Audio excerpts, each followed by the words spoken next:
What's up, my know-it-alls? Well, it is time for the brand new Marvel Studios show, Moon Knight.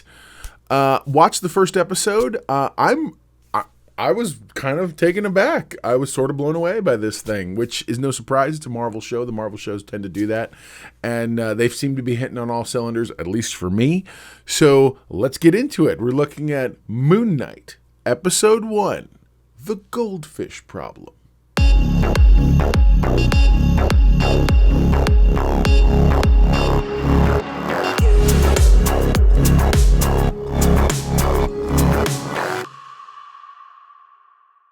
When Stephen Grant, a mild-mannered gift shop employee, becomes plagued with blackouts and memories of another life, he discovers he has dissociative identity disorder and shares a body with a mercenary, Mark Spector. As Stephen/Mark's enemies converge upon them, they must navigate their complex identities while thrust into a deadly mystery among the powerful gods of Egypt. Well, I don't know about you, man. That sounds pretty intense. No, but so let's get into this. I didn't know what to expect.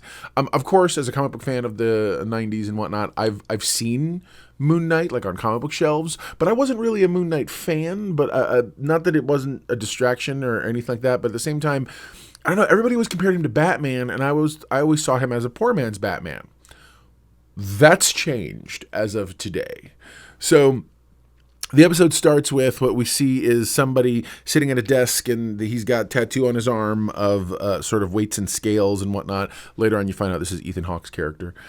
And so as he's continuing on, he breaks a piece of glass, or breaks a cup rather, and then puts the glass in his shoes, and then proceeds to walk out of the room now into a bigger sort of a courtyard type area.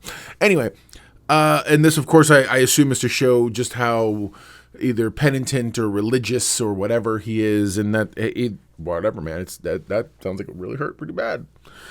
Then we see Mark for the first time, and we walk through his day. He takes his covers off, and he's got he has sort of an ankle brace on his, not an ankle brace, but like a leash from his ankle to the post near his bed. And you find out, to me, that immediately gave me sort of vibes of somebody with a sleep disorder. I have a friend of mine, he used to have really bad sleepwalking, like almost dangerous sleepwalking, and he used to have to put himself with mittens into a sleeping bag and have it zipped all the way up. So it's one of those things that's very serious, and so when I saw it, I was like, oh, okay, I get it. And that's how kind of he's handling it, which is smart, because when you don't know what's going on, default to what you do know. He's got sand all around his bed, clearly, so that and then later on, and he also sees like there's tape and stuff on the door. He has essentially set up the way someone with some sort of a sleep disorder would do, which is sleepwalking. He's set up as many things to tell him that he has gotten up as he possibly could. He then proceeds to feed his fish, the eponymous goldfish of the problem. And he's talking to his, leaving a voice message for his mother. And so the goldfish, they focus on for a brief moment that the goldfish is disabled. It has one fin. Right on. And so Mark's on the phone, and he's going, and he's half asleep, and you can tell he doesn't get much sleep often. And eventually he gets to work, and he works at a museum. And there's all these little posters and things or banners for the Egyptian museum and whatnot. So there's this little kid she's looking at a thing on the pyramid out front, like a little display, and he talks to her for just a minute, and is like, hey, what's going on? Let me tell you a little about what. And then his boss shows up, and she's just mean. And it's funny. They really captured my opinion, sort of that there's a British couple of British TV tropes. One of them is like the angry boss, and it's always like the shopkeep owner or whatever. She's exactly that. By the way, Oscar Isaac's accent in this is brilliant. I did voiceovers for, I say in the UK, but I mean it was voiceovers for UK companies. And over time I learned how to do some British accents. His is dead on, and I really like it. And it doesn't take away at all. Anyway, so when he goes to work, he eventually sees there's this young lady who comes up, and she's like, hey, we're going to go out for steaks, this and that. Come to find out that he's apparently a vegetarian. So that's interesting. But he doesn't remember having made the date with her. A neat thing that this show is doing, it's very consistent with the story it's trying to tell in terms of there are windows, there are mirrors, there are reflections everywhere. And that's all on purpose. So like even earlier on when Mark had woken up, his sink has like surrounded by 3 mirrors.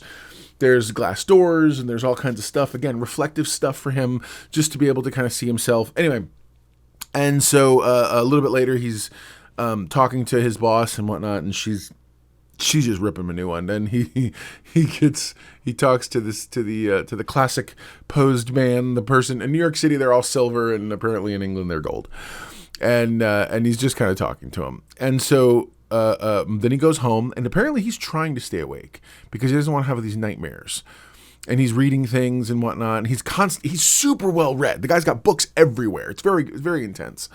And again, all these really cool plot story things. And as he's reading the books, the voice thing gets louder and more. Everything gets more intense. And pretty soon, it's like there's this weird stuttery, and then poof, he wakes up in the middle of grass, and his jaw's dislocated. He fixes his jaw, and he's like, "Where the heck am I?" And sure enough, boom, he's in the Alps somewhere. And so he turns around. He sees something in his pocket. It's a little a gold scarab thing, kind of an Egyptian artifact. He kind of turns around and he gets a feeling. We get to see him. We see an image of what looks like a mummy behind him. This is Khonshu.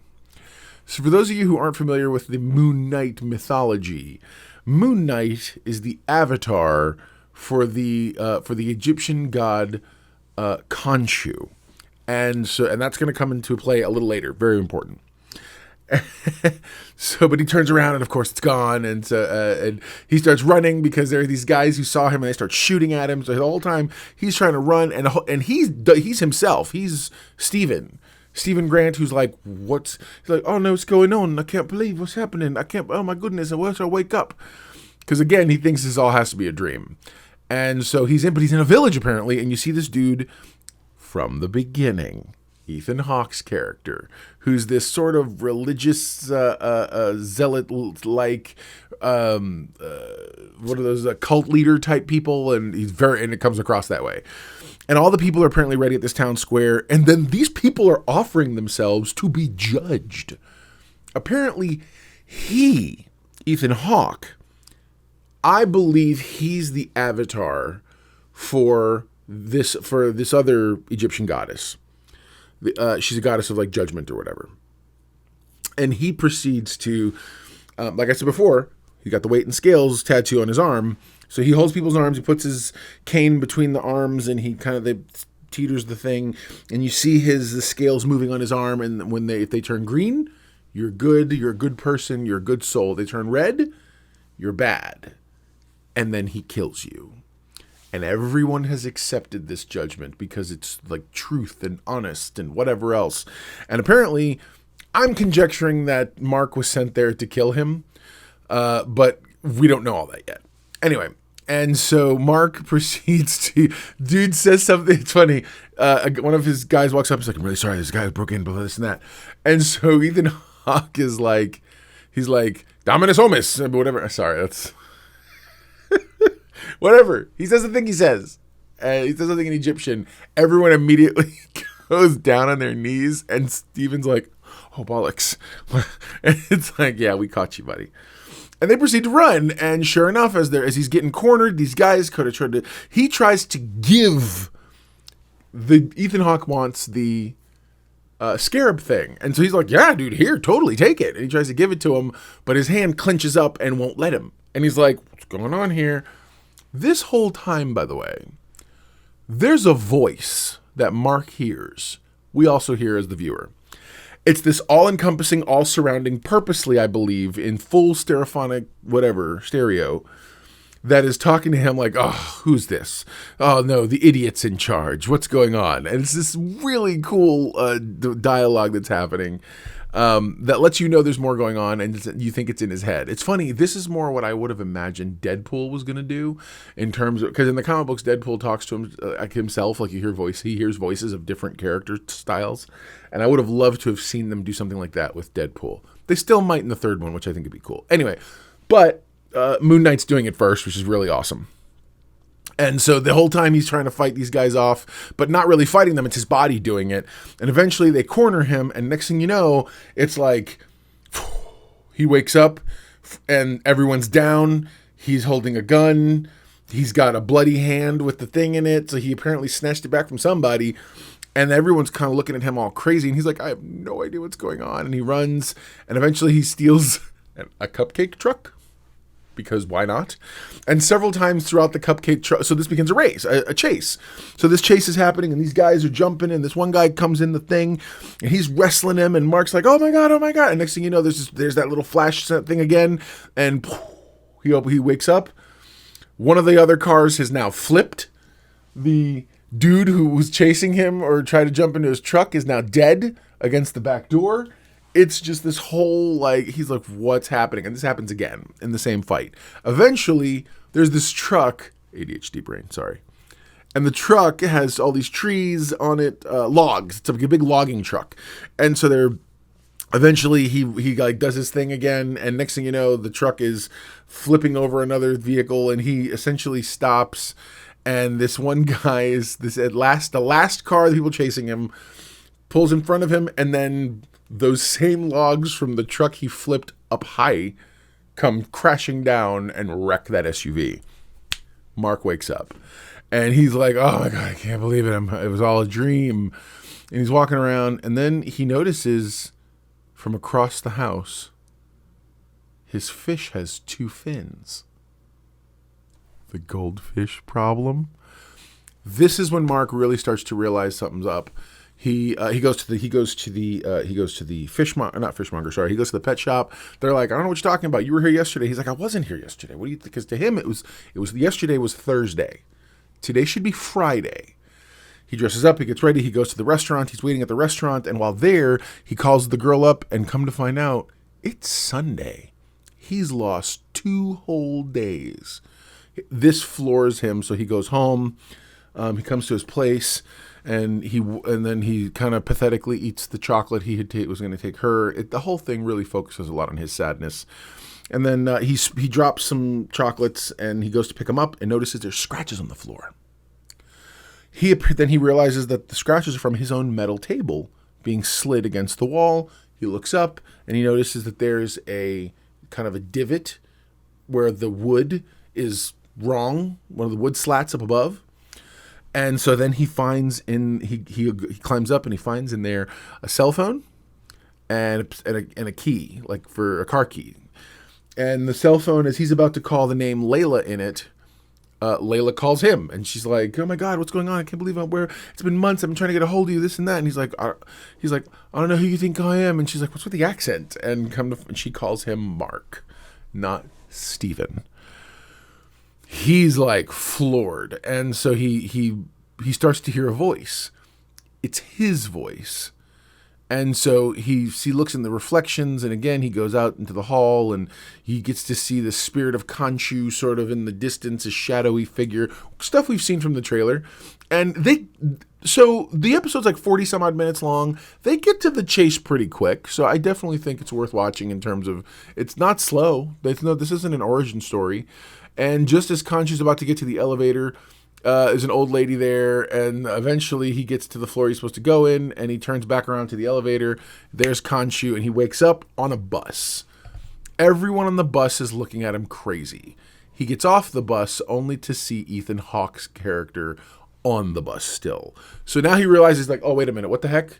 What's going on? He goes to work, and dude's there, and dude's literally like, oh, so, like, you legit work here. I thought you were just giving me an alias, but this is like your name. And because earlier he had said it. So they proceed to talk, and while they're talking, he's cornered. And he begins to explain about the goddess he serves and whatnot. And eventually, as they're talking, because Steven is like, sorry, I want to get the names right because it helps you understand who's talking. And so Steven's like stunned in the whole bit, and finally they do the thing with the tattoo and the whole bit. And dude looks down, and his scales are like back and forth going crazy and won't go green or red. So he's like, you're full of chaos. And so it's pretty dope. No, it's pretty awesome when he tells him that. And so then we cut to Mark that night, and then an Anubis dog chases him. That's it. The whole time he's trying to get away, he thinks he hears, so he's about to leave work. And he thinks he hears someone's dog. And he's like, what's going on? Here, boy, whatever. And then you start seeing this thing, and he's running, and it's chasing him. And of course, there's reflections. And my favorite thing, they do the classic. It's funny. There's a lot of, I don't want to say horror undertones, but there's definitely suspense/thriller undertones.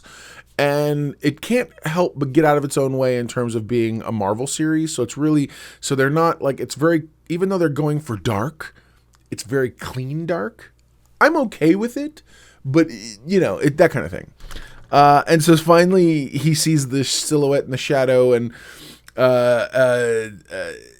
he runs, and he's he makes it into the bathroom. And we've all seen this scene.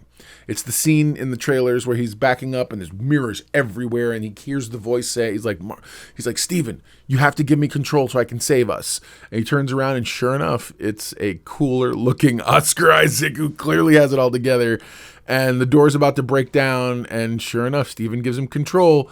And what happens is he these bandages start to wrap up around him. And while he's transforming, all of these Egyptian symbols start to show up on the walls and stuff. And then we cut to it's funny, the little window, we're going through the floor, and you see the little Anubis monster thing trying to claw its way away, and it gets pulled back in. And then that's, of course, the shot we've all seen again, where Moon Knight's just sitting there wailing away on this thing, this dog-like thing, and then comes toward the camera. Roll credits. So yeah, that was Moon Knight, episode 1, The Goldfish Problem. I'm in. Oscar Isaac's doing some cool stuff, man. I was really impressed. The way he shifted gears, and the way you believe he's going through something. And I think obviously it's a little bit, I don't want to say corny, but it's a little contrived that it just so happens to be right now. But at the same time, whatever, dude. I mean, literally, the only reason we watch stories are just literally snapshots of a series of coincidental events that are interesting when strung together at the end of the day. So, yeah, man, there you go. Now you know. And if knowing is half the battle, you're halfway to being a know-it-all yourself. So, what's my know-it-all index for this? I'm going to go straight up. I would say this is a solid 9 out of 10. I love this. I thought it was really, really interesting. I thought they hit a home run. I can't wait to see what the next episode looks like. So, yeah, man, we'll see you next week. Don't forget, everyone loves to know it.